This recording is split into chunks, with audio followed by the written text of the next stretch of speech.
Hello everyone! I'm back teaching at 5-1 Talk after being inactive for half a month last February. So first cut off ko kasi sa Feb, still waiting for my EDD. So kaya ko pa naman. So I open slots from Feb 1 to 15 and then sa second cut off ko na ay hindi na ako nag-open ng slots. So I'm tagged as inactive kasi hindi rin ako nag-LOA. So hindi ako nag-file ng leave. Later na ako naka-decide na mag-file ng leave. Supposedly, starting March 3 to 15, leave po ako nun kasi na-approve yung LOA ko sa 5-1 Talk.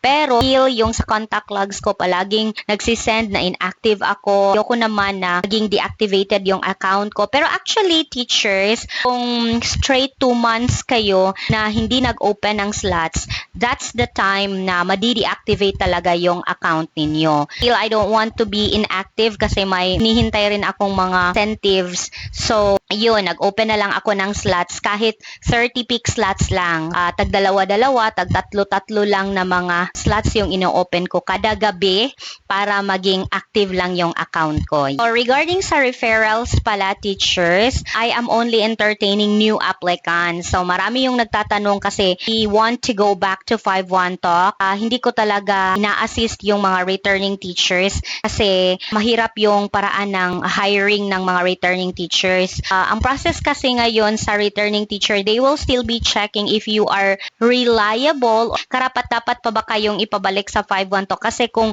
kabago-bago nyo lang na lunch, let's say 2 months ago na lunch kayo tapos you did not open the slots, yung recently lang talaga na lunch tapos na-deactivate yung account nila, talagang banned yun. Most of the time, blacklisted sila. Kung mag-email naman kayo, they will still be checking your account. So, kung minsan wala talagang reply na na-receive. Tapos yung iba, gumagawa sila ng account number 2. Pero kung na-lunch ka kasi na teacher, malaki talaga ang puruhan na hanggang sa onboarding lang talaga kayo. Hindi na kayo malalunch kasi na-trace rin nila yon. Hopefully, maintindihan ng mga returning teachers why I cannot assist you anymore kasi kahit ako hindi ko maintindihan yung processing ng returning teachers.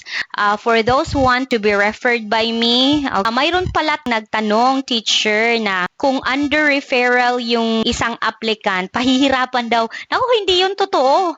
Marami na akong mga na-refer. I'm one of the top referrers. And dami na talaga akong natulungan na kapasok sa 5-1 Talk and then they are performing teachers in the platform. Hindi nagiging outcast yung mga na-refer na teachers dahil na-refer sila. Hindi ganon. Walang ganon teachers.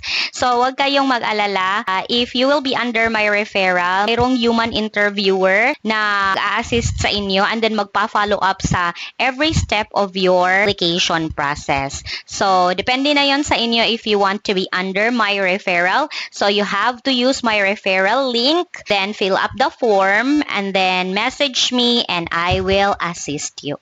Thank you very much. That's all for today and see you next time. Bye!